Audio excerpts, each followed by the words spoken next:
Hi guys, magandang gabi sa inyo lahat. Kabidyo. Nakikikain ako dito. Ingay ni Chloe. Kumain na ba kayo? Magandang, ano mga araw ngayon, Prince? Ha? Friday. February 9, no? Wala na kasing makakain sa bahay. Nakikain muna ako dito. Napanood mo ba yung vlog ko doon sa taas? Nagutom ako. Buto-buto.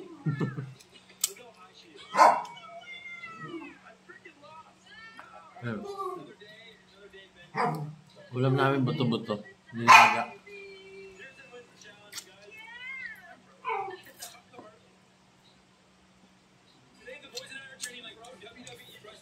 Iwas muna tayo sa politika. Relax na. At kararating lang ng bago kong apo. Sinilang lang kagabi. Pang isang araw na ngayon na, Prince. Pang isang araw na ngayon. Ha? Si Junior. Hindi, ngayon lang. Kanina pa yun. Kanina. Gabi nga. Ba? Hindi. Ikaw lang. Kanina lang. Ano araw?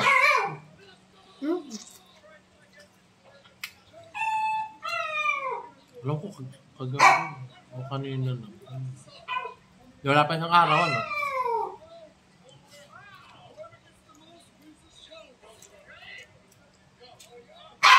Kaya pa. Nauna pala yung buto. Bakit tumapan? Nilantakan ko yung buto, may laman pala. Pa, dito may lagay. Nga hinahanap ko yung lagay. Akalat kasi.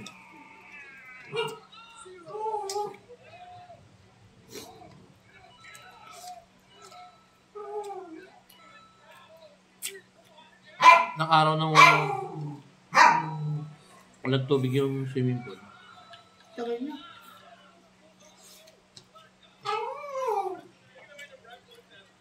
Nagulay ba? Patatas. Burrito ay patatas.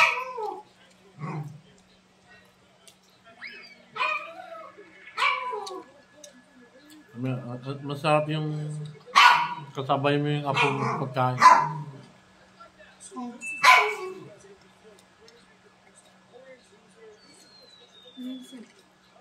Nahihain nga lang sa camera yung apo ko.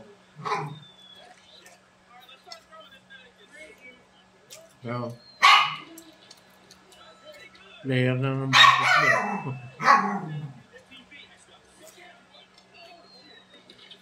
High school ka na ba? Ha? High school na? Hindi po. Hindi, sa pasukan. Next time. Dito. Paano yun? Junior na kayo? Hindi. Ano? Hindi sa basketball, red cup na. Red cup o junior? Dito.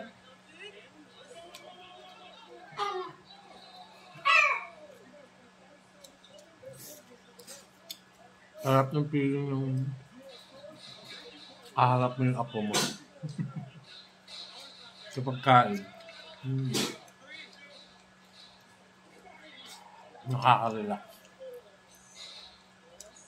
Kaya yung may mga apo-apo na dyan, alam nyo ang feeling ng isang lolo. Kaharap mo yung apo. Laro nga kami yung basketball doon kanina. Kahit malabo mata ko. Ano yung score, Prince? 18-6. 18-2. Samba pa yung 2. 6. 18-6. Kanin ka pa? Dito, rami ko.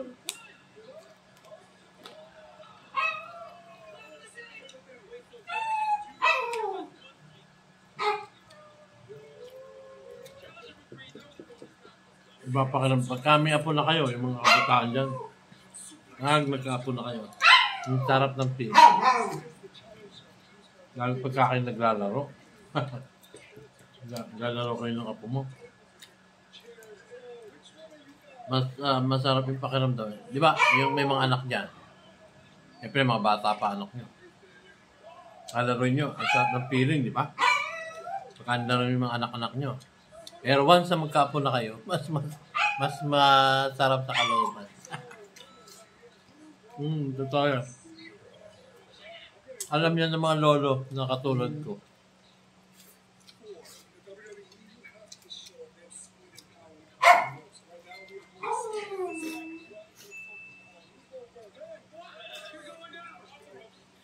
Yan, pinag-usapan natin ngayon parang may nga festival.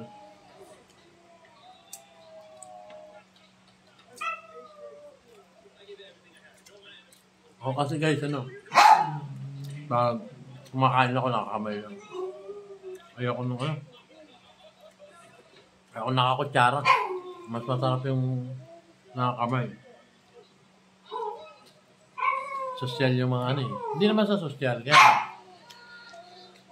mas gusto ko kasi nakakamay. Kaya yung apo ko rin, nakakamay. Mga anak ko.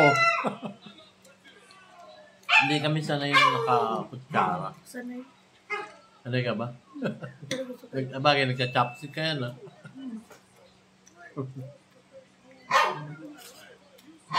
Ano ba yung pinapanood mo?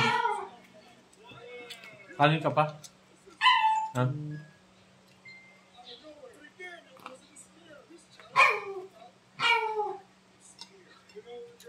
Ngingay ng amin. Ngingay ng ato. Chloe.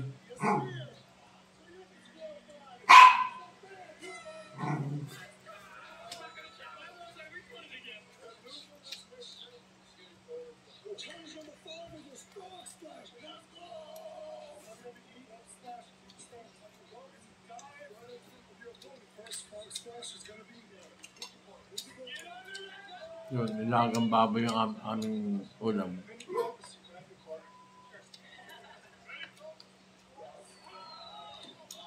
Hapunan eh. Anong oras na ba? Durado kaya mo ng kanon na. Busin ko na to. Ito, gusto mo pa.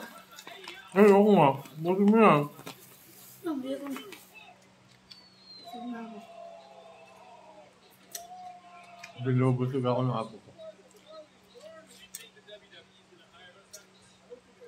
Dapat nga magla-live ako, kaya lang. Ano ba? Ulam. Magla-live sana ako guys, kaya lang. May na-internet dito sa bundok. Ayun. Alas 7 na. Mga upload ko pa to. Mga alas 9. Sarap ng feeling pagka harap mo yung apo nyo. And grade 6 na. Player pa ng basketball. Galing sa basketball yan. Naglaro nga kami.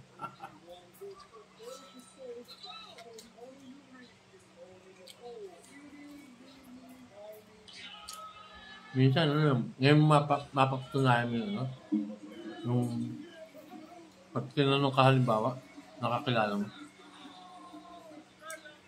Sabi nung kakilala mo, sino mahal mo? Yung anak mo, yung apo mo. Sa panahon ngayon, pagka ganito na at may apo na kayo, pareho mo mahal, pero yung feeling mo, mas doon sana apo mo. Parang ang feeling mo, mas mahal mo yung apo mo.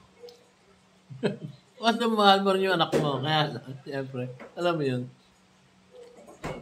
kung i-range mo yung nararamdaman mo, mas mataas ang percentage ng pagmamahal sa apo.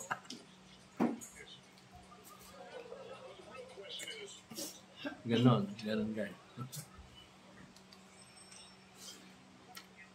Alam na mga lolo yan.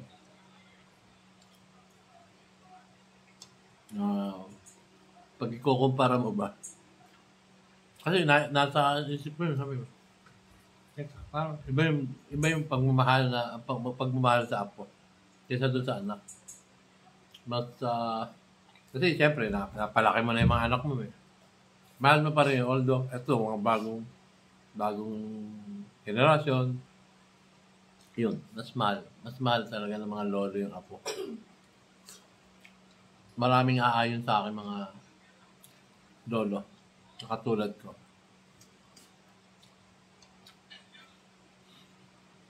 Ayun ganyan, baga ako nag-asawa. Kwento ko na sa inyo, buhay ko. 15 anyos pa lang, nag-asawa na ako. Galing.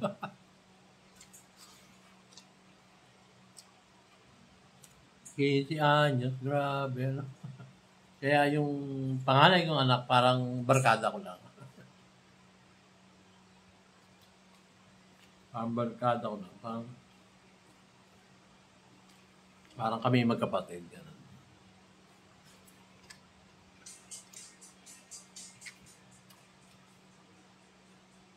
Yung anak ko, ano na yun? 40 na. Tapos yung mga apo ko, oh, mas ano, bagay, masarap yung pakiramdam. Kung may apo ka na. Yung nga iba eh, guys, ang tanda mo na pala, DIY KKB. Puta, ano ko nun? Proud ako nun. Sabi ko, salamat. Matanda na pala ako. Ba? Siyempre, magtatanong iba ba? Ba't nasisihan pa itong matanda to? Masaya talaga ako. Pag sinabing ako matanda na ako, masaya ko. Isipin nyo kung bakit, guys. Isipin nyo, susubo muna ako.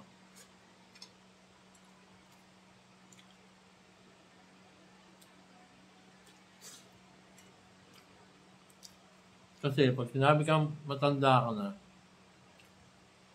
ang tibok ng puso ko talaga, proud na proud ako. Tanda na pala ako.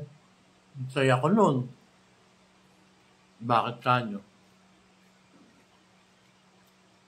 Kasi, mas magandang sabihan ka ng matanda kaysa yung, kasi tabi po ha, kaysa yung, kaysa yung, hindi ko masabi. Kasi it hurts pagka ganun. Alam niyo na yun. Mas magandang sabihan ka ng, tanda mo na. Ay, proud ako nun. Tanda ako na. Okay. Ako'y nagpapasalamat. Umabot ako sa ganitong edad. Yun. Yun ang ibig sabihin nun.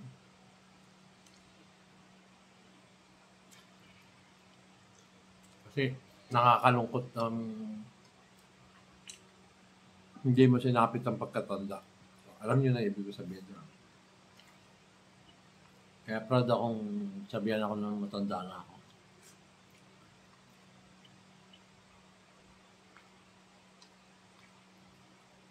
Iba yung feeling ng bubuli sila. Tanda mo na eh. Tanda mo na eh. Maganda yun. Tanda ko na. Kasi naranasan ko na maging bata. So, ako naman yung nag-aatog sa mga bata. Kahit mga puko. Isa naman sa hindi ako tumanda. Mahirap yun pag hindi ako tumanda.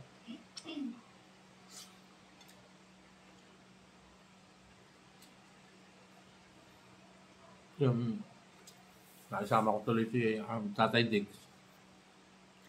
Marami nagko-comment eh. Pahinga ka na, tanda mo na. Nasisiyahan yun pag sinabi siya matanda rin. Kasi sumapit siya ng mga ganong edad.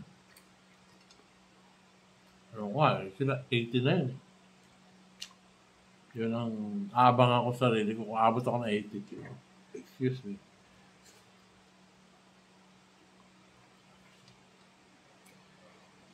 Pag inabot ko yung 80 years old, proud na rin ako na. So ngayon, guys, ang lifespan ng tao, pangkaraniwan, ano eh, nasa sa range siya ng 50-60. Pagka, mo siya,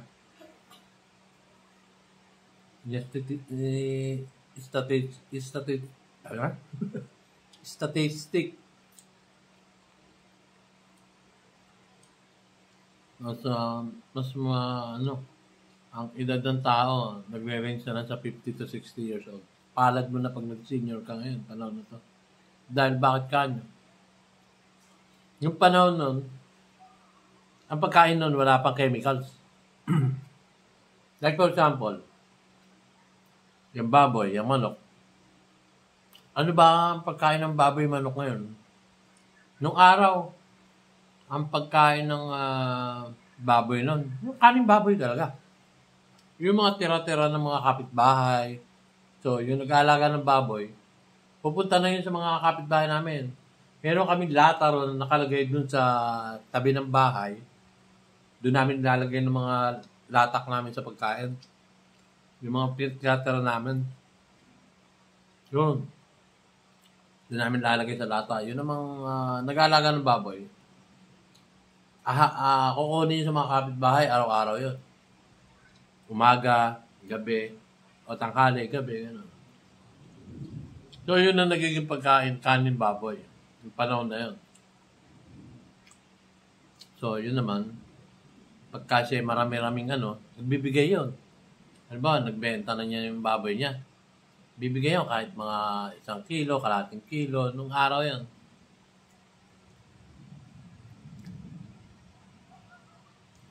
Pampakonsuelo ba doon sa mga nag-ano ng kanin baboy?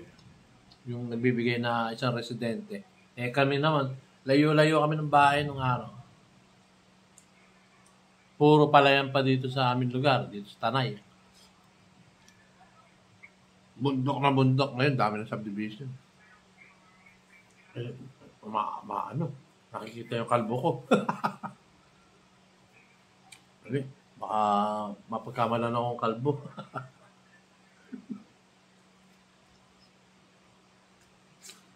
Yan. Patapos na ako kumain. Prinseso, ano may nubos? Payapakin mo. Ganito kumain ng lolo. May konting sabaw, higupin mo na lang.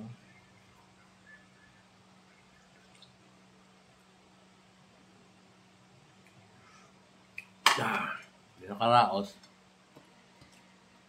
Tapos yung mga butil-butil ng bigas, distributin mo yan. Kasi magsasaka natin, butil-butil yung kanilang Hindi sila nag-iiwan ng Hindi may pinaghirapan to naman magsasaka.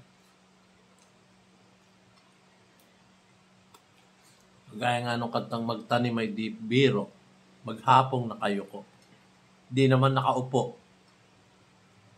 Di naman nakatayo. Halina, halina, tayo magsaya.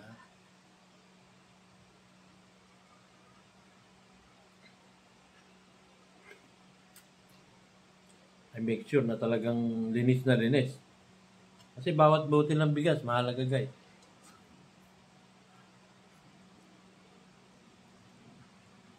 Pinaghirapan yan sa init at araw ng ating mga magsasaka. Kaya ako yung masinop ako eh.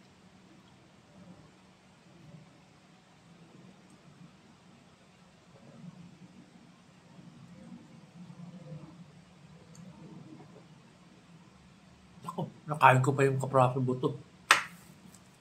Pumasok sa lalamunan ko. Bagay, malakas naman panunaw ko eh. Prince. Paano? Hindi kasi nakaharap sa akin. Nakaharap. Hindi. Papatay na. Okay na. See you on my next vlog guys. Maraming salamat po sa panonood. Mamaya ulit.